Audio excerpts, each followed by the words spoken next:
यही सोचता है कि कहीं तो उसे सुकून मिलेगा और फिर उसकी नज़र मस्जिद के अंदर जल रहे एक दिए पे पड़ती है। हैं? रात के 2:30 बजे ये मस्जिद के अंदर दिया किसने जलाया होगा?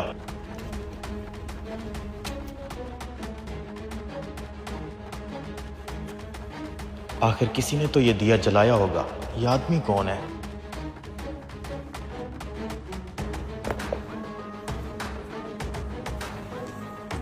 रात के इस वक्त तुम मस्जिद में दिया जला के अकेले बैठे हो, क्या हुआ भाई? क्या